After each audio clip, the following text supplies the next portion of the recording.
right, Andi and I are back with another video, and today we wanted to talk about, well, March is Colorectal Cancer Awareness Month, and the awareness that we want to draw everyone's attention to is the awareness of the GNM perspective of why does colorectal cancer develop? Is it just a random thing? Is it because you've poisoned your body with bad foods? Is that why colorectal cancer develops? Or is there a biological, understandable reason that extra tissues would proliferate within the colon? What do you say, Andi? Oh my gosh. Yes, I think you're onto something there, Melissa. Yeah, absolutely. We know that there's nothing random in the body. And when it comes to our digestion, it's all about being able to assimilate our life. What's going on in our life? What can we take into our life? What can we eliminate? So we look at our small intestine and it's being able to absorb something in our life. If we look at our colon, we're looking at an indigestible morsel conflict. And what that means is it's an idea, it's an event, it's something that happened that's really hard to accept in your life. And it has an ugly quotient to it. So it's betrayal, it's money issues, inheritance. It's really icky stuff. It can also be a shit conflict. So this is shitty. So think of it that way as well. Situation, a crappy situation, Crappy that you can't process. Yeah, and you're having a hard time with it. So at the moment of the DHS, the conflict shock, your body began to shift to help you adapt, and it started growing cells in your colon. Now your colon and your large intestines are the same thing. It's the last 5 or 6 feet of your GI tract. All right, so in that tract, you started to grow cells so you can digest that morsel, that event, that ugly thing that's going on, and be done with it. And so it's so cool that our bodies help us, that you're not alone. When you're experiencing something, we experience things in our head. We think, well, yes, I'm upset about this. Yes, I can't accept this horrible betrayal or this horrible, ugly thing that I found out about. And it's just, I cannot process it. But your body steps in and helps you. When it is a sufficient shock, when you cannot process it on your own, your body says, I can help. And the body has this ancient language, and practically a lot of people sometimes will have trouble with that. It's like, well, how does a tumor in my colon help me, process this thing that's going on in my life? Well, it doesn't. But our biological ancestors, the correlate, the experience that you're having, there is a biological correlation. So the reason, you can have this experience that's in your mind, it's not even a physical thing that you're dealing with, but your body has physical answers. Right. And so that's where we honor our ancient ancestors and this physiology that has developed for our adaptation. And so that's when you understand that your body has biological solutions to your emotional and your theoretical problems. It helps you to get on the level and get into rapport with your body. Your body is not attacking you. This colon tumor is not attacking you. It is not a disease. It's not a problem. It's an adaptation. And so your role is to stop giving your body a reason to adapt. And so by understanding your inability to process this thing and your body has been stepping in, now you can see this is why this colon cancer, this is why it developed. And that really just helps to discharge that feeling of your body attacking you, which is one of the most important things that this work helps you to understand and wrap your mind around, that your body is on your side.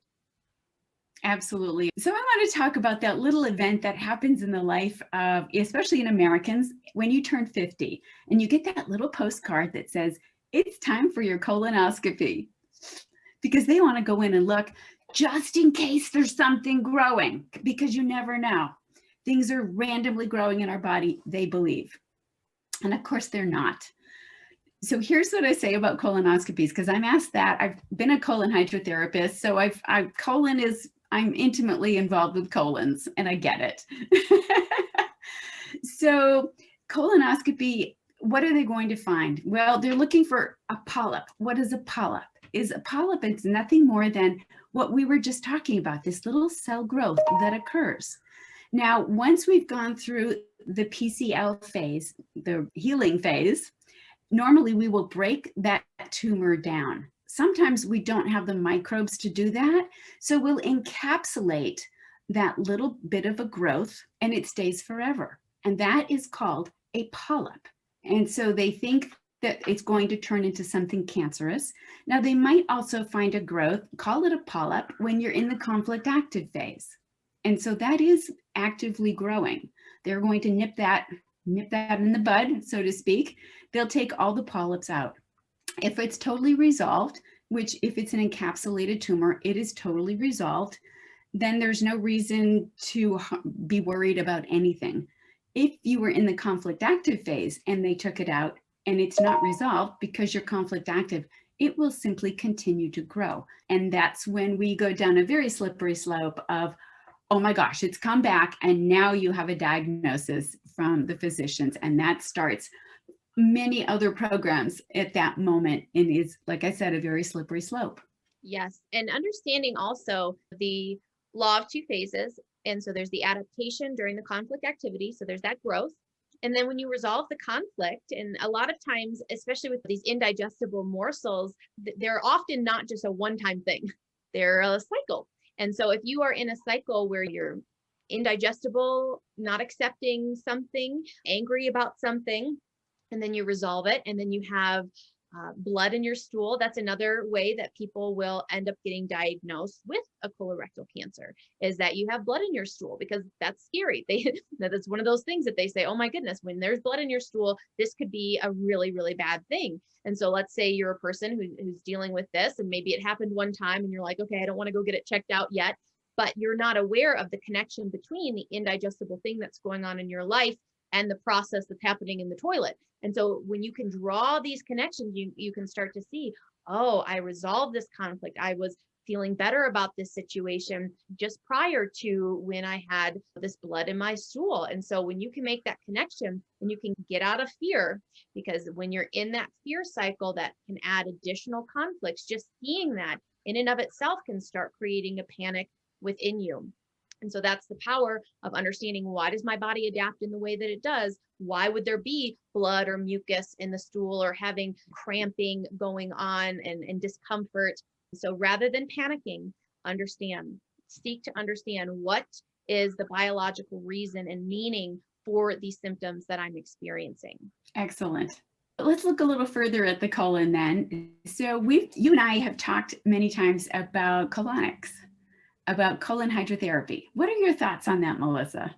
In general, I'm very much an intervention minimalist. And so, I think about ancient ancestors, and when we didn't have things like this, or scopes, or methods for clearing out the colon or doing things like that. And so in general, I seek to minimize intervention, but there are situations in which a cleansing of the colon with a colonic, or we'll talk about coffee enemas as well, especially because it's such a hot topic, and a lot of people think, oh, if I just do this will fix all of my problems, or they can get addicted to even the feeling of it. But Andi, I'd love to hear more from you, just because this is your expertise and your past career really is in doing this type of therapy with people. When can it be beneficial, and when would you say a person should back off from it? Right. And that's a really great point, because I do think there are times when it's absolutely not important. And when I had my wellness center, I turned people away because it's like, this is not an appropriate use of colon hydrotherapy. Usually people experience the intestinal muscle biological program, and that's not being able to pass an indigestible morsel.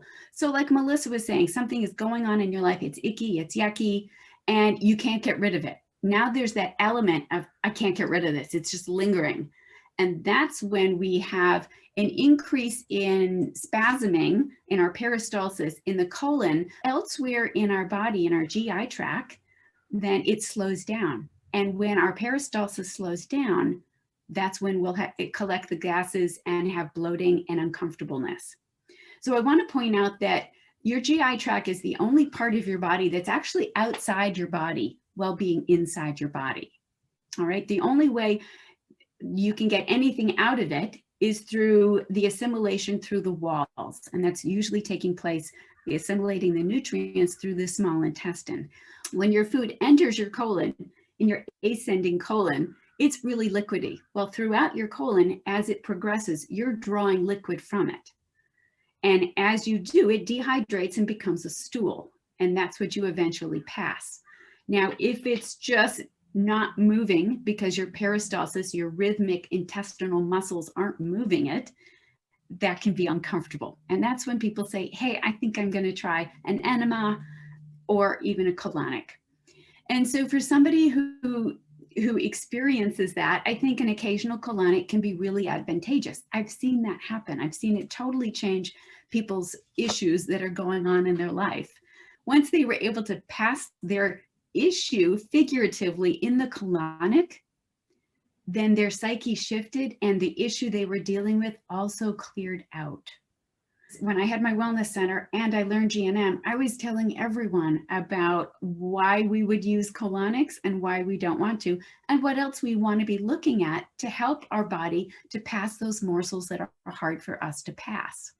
And we were talking one time, you said something about it's like a self-guided, like you do it yourself rather than, what is that called? So there's two systems. There's a closed system and an open system. The closed system is the traditional one, and that's where it's a fairly larger tube, and that is held in place by the colon hydrotherapist. And then he or she would be manipulating, kind of massaging on the stomach a bit and controlling the water in and the excrement going out. That's not the system I chose to have. I did have a colonic on both an open and closed before I chose the system that I wanted. And I chose an open system, which means it's a very small speculum. It's inserted by 1 inch. You do it yourself and it stays in place. It's not invasive. You're covered the whole time and you're the one in charge. Instead of a colon hydrotherapist regulating the water in and out, you're in charge yourself. And that to me is where the healing can take place, especially if you're also working on letting go of those issues in your life that are hard for you to deal with. I think that it makes a lot of sense that you would kind of combine, the psycho-emotional release of processing, resolving the conflict. This is something that I do recommend, with people.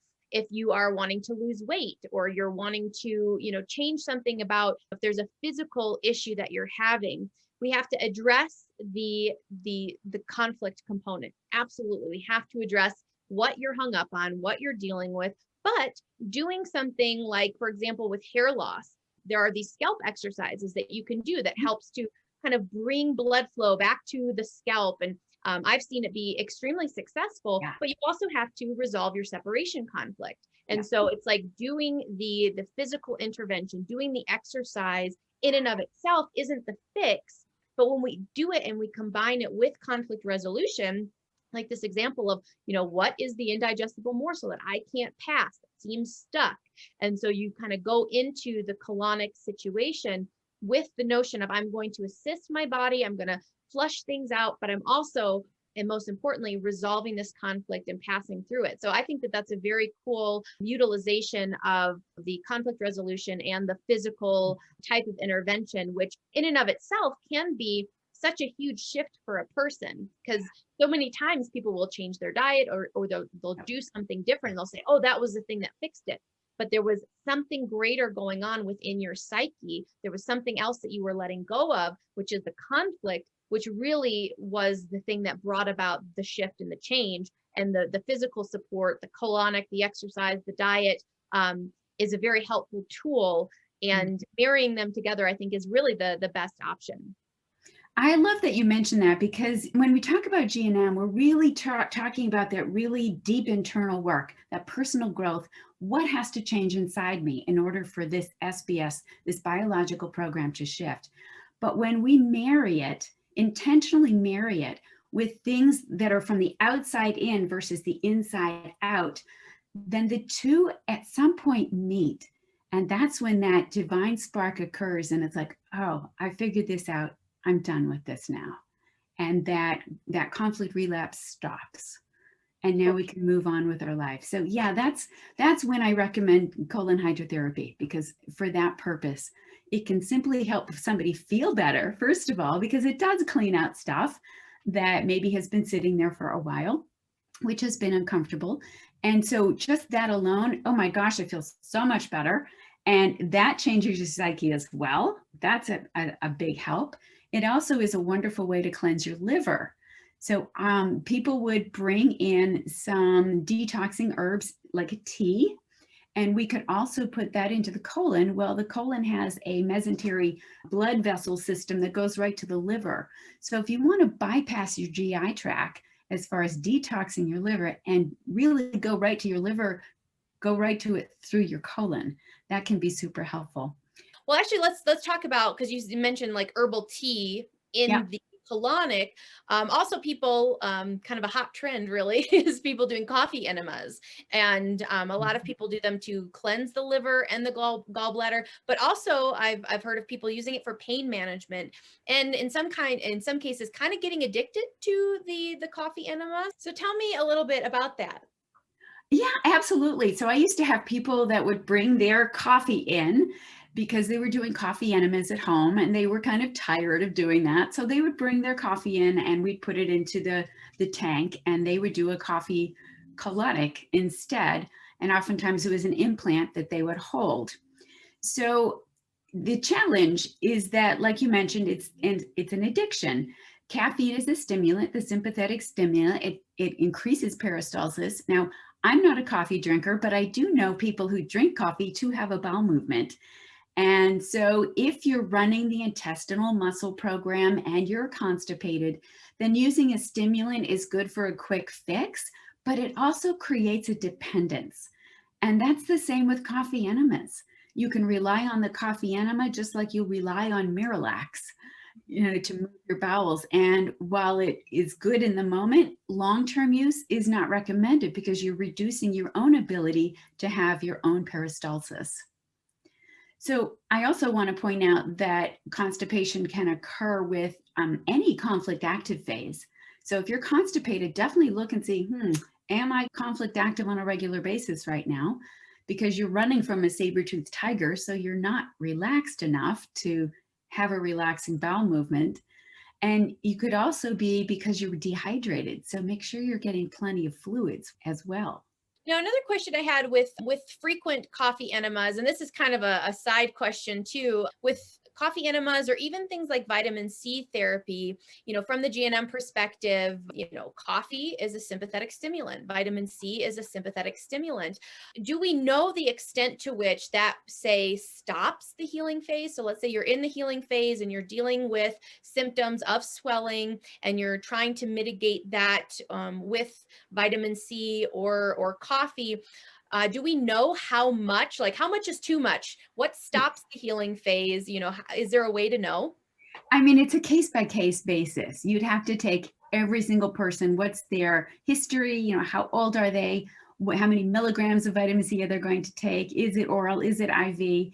And you'd have to figure that out for every person. Yes, there's a point where each of those will be a lot. And so you will slow down the healing phase when you do that, because those are sympathogonic, like you mentioned. So it lifts them out of the vagitonia, the healing phase. And so there might be times when that's important to do because they're so uncomfortable.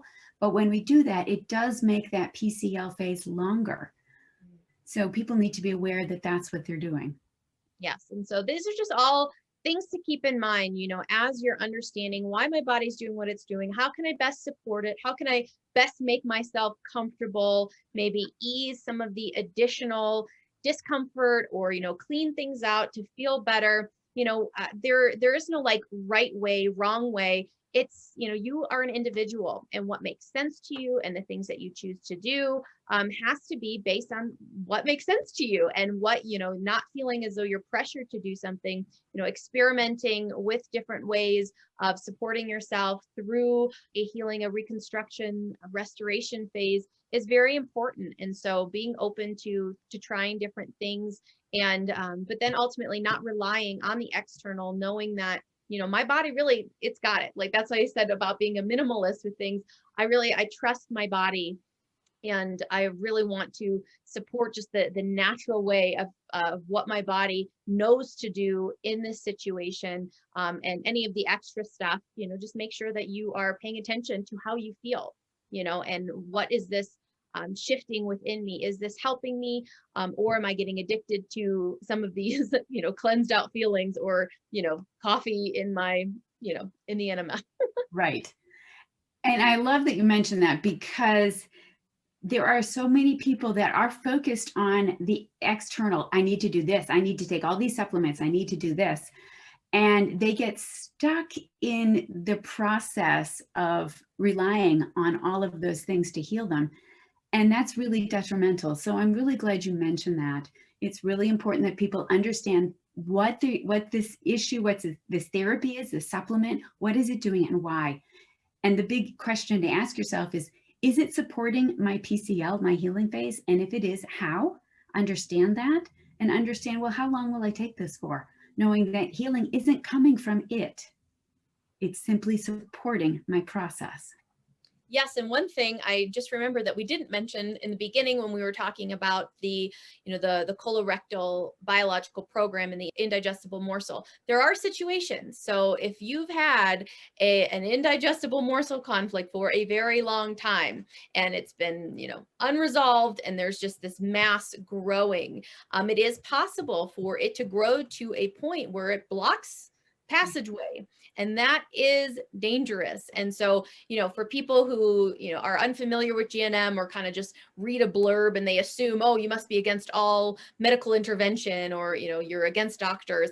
That's not the case at all whatsoever, because there are certainly situations in which medical intervention is very helpful and life-saving. And the colorectal tumor that's very, very large, that's one of those situations, because not only is it blocking things, but the decomposition process, if a person were to fully resolve whatever this big indigestible morsel conflict is, the healing process would be intense and very long, and with a lot of potential for relapse and complication. And so in those cases, surgery is the way to go. Remove it. Definitely understand the conflict so you don't relapse back into it. But yeah, surgery in certain circumstances is exactly what is the best thing to do. And that's when it's best to really talk with somebody who knows German New Medicine, who can assist you with that decision and at least give you information so you're well informed. So I'm so glad you mentioned that, Melissa. So important. And one day, who knows, the medical world and the GNM world will meet up, and we'll have surgeons who take this into consideration, because that's one of the things too, that's kind of when you are in that world and you're in this position where you're like, okay, I'm going to have this surgery and have this removed, often the surgeon is going to want to take a lot of your colon, or take more than is necessary, because they fear spreading and they want to make sure they get everything, or they'll take more than is necessary, when really, if there's a large tumor, they just need to resect that one section and remove just that, like do as minimal intervention as possible. But unfortunately, that's not the model. The model is, this is just dangerous, and you'll have the surgery and then they'll want to chemo you too in order to get any of the stray cells. But when you understand this logical, orderly, biological process that's taking place, you'll see, this is what I want. I just want this removed, and that's all. And so sometimes you might have to shop around for surgeons who will do things as you'd prefer them to be done. That's when you have to be your own best advocate. And you have the right to be your own patient advocate. Absolutely. Yeah. Awesome. I think we'll wrap it up for this one. And thank you guys for watching. Yes. Leave your comments. Let us know questions or topics you want us to cover in the future. Sounds great. See you next time.